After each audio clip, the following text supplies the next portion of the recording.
Hey, I'm glad you made it. We wouldn't start without you. It's time for an apple fritter. Here's your host, Jimmy Apple.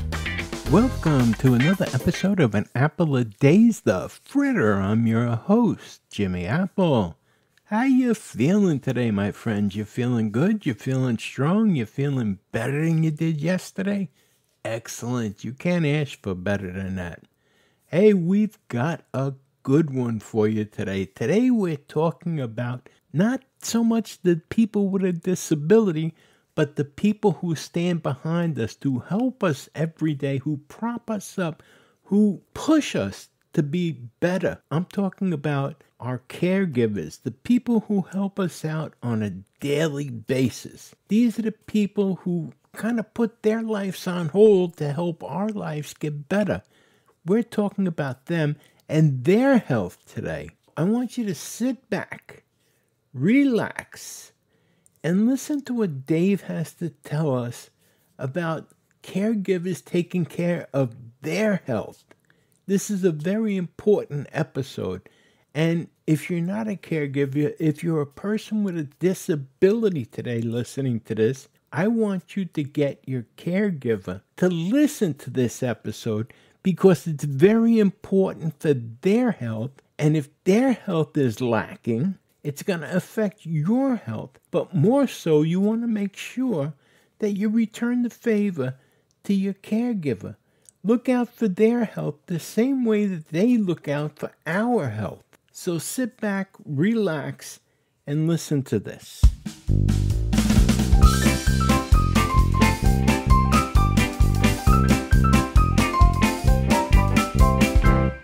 Tips for caregivers. Your health matters too. What did you want to be when you grew up? An author, an astronaut, an architect, an actor? Whatever life you dreamed of for yourself, you probably never imagined the possibility of juggling your personal and professional life while also being a caregiver for someone who is living with medical challenges. Whether you're moving an aging parent into your home, taking care of a partner who has cancer, or managing any other scenario in which you're caring for a loved one with health needs, one thing remains true: caregiving can be incredibly stressful. Being able to care and support for someone you love can be rewarding in so many ways. But caregivers often assume their caregiving role in addition to the many other responsibilities they're managing. This can feel overwhelming and lead to burnout, especially in the absence of help or a support system.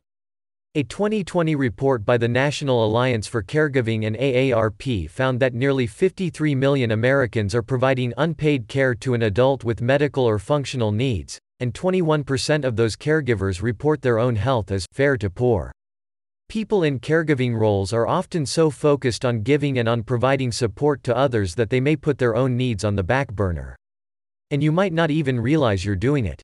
Oftentimes, you're simply so focused on fulfilling the needs of others that you forget to do the same for yourself.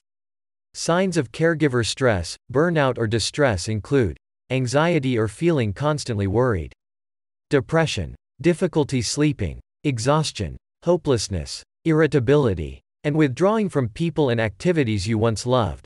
That's not all. If you've ever had a churning stomach and a racing heart in times of stress, you know that stress can manifest in physical symptoms. It can cause headaches, induce anxiety attacks, weaken your immune system, raise your blood pressure, make you feel nauseated, and lead to aches and pains. Self-care is important for everyone, but it's especially critical for caregivers, who don't always carve out the space to tend to their own needs. But don't confuse self-care for self-indulgence. It's far from selfish to take much-needed time for yourself.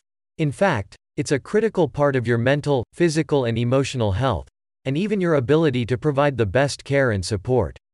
Self-care will help allow you to continue in the various roles, including being a caregiver, that bring joy and rewards to your life. Here are tips for caring for your own well-being while dealing with the inherent stress of caregiving. Let other people help you. It can be hard to accept help, even when you know you need it. But just as you're caring for someone you love, don't underestimate how willing other people are to help you when you need it. Sometimes, they just need you to say so.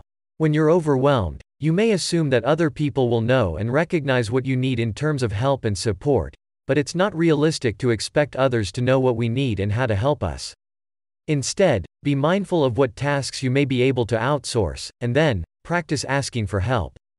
Could your friend next door walk your child to the bus stop along with their own? Could your sister pick up groceries for you while she's out running errands? It's important to share with others what you're feeling and to be specific about ways you need help. When possible, enlist help from a few people and give them choices of ways they can help. Offer options and avoid assigning too many tasks to one individual. And practice saying yes to other people's offers, too. If your coworker loves cooking and offers to drop off dinner one night, try to see it as their way of expressing love. Instead of responding with, "Oh no, I couldn't accept that," try simply saying, "We would be so grateful for that." Would Tuesday work for you? Look for community support. Caregiving can feel isolating and be a lonely place when it falls on one person.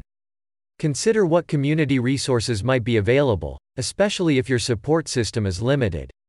That may include adult daycare programs, community meal programs, community mental health programs, in-home care, respite care, and/or senior centers. Local care management services can often help you find and connect with professionals in fields like transportation, counseling, meals, and more.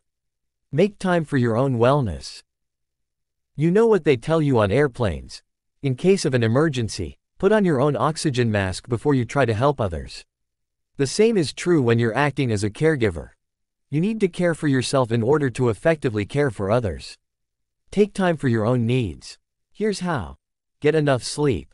Sleep deprivation damages your health in myriad ways, so do everything you can to make sure you're getting enough high-quality sleep. Maintain a healthy diet. In times of stress, you're more likely to let healthy eating habits fall by the wayside. Try not to default to fast food, and keep your blood sugar balanced by eating every 3 to 5 hours. Certain foods can even reduce your cortisol levels. Move your body. Aerobic exercise releases endorphins to help your body combat stress. During especially busy times, when you can't seem to fit in regular workouts, incorporate healthy habits like walking in place, taking the stairs, and even turning on your favorite song for a quick dance break and mood booster.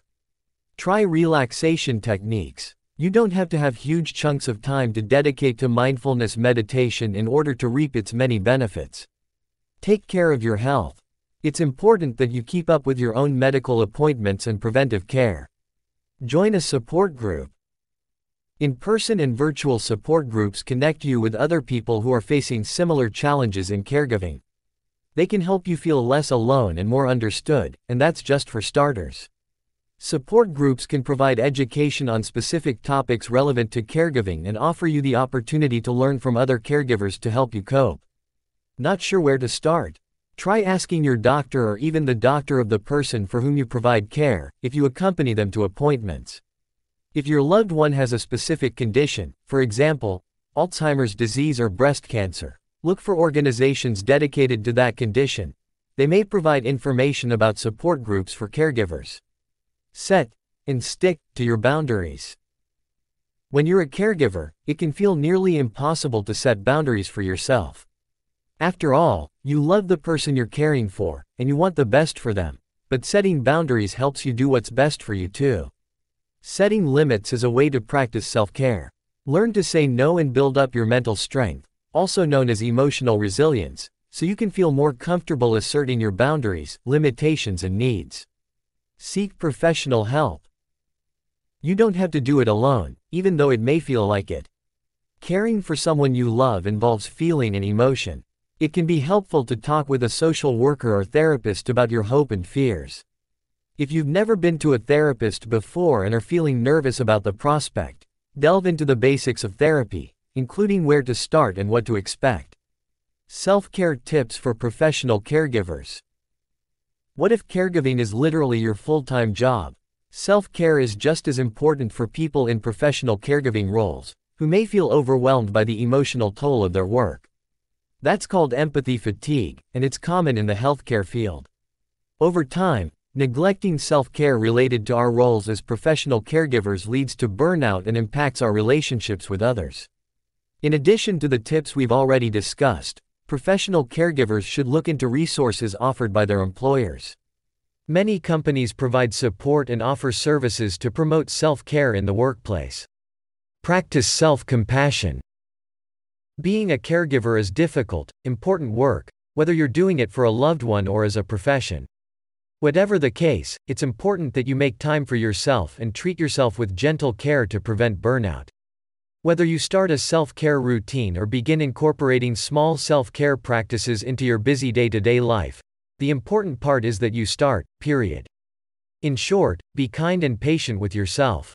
Self-care supports your overall well-being. I trust you found this informative and interesting, and hopefully helpful. I'm gonna turn this back over to Jimmy now. I hope you have a wonderful day. Hey, thanks, Dave, and thank you, the listeners, for being here today.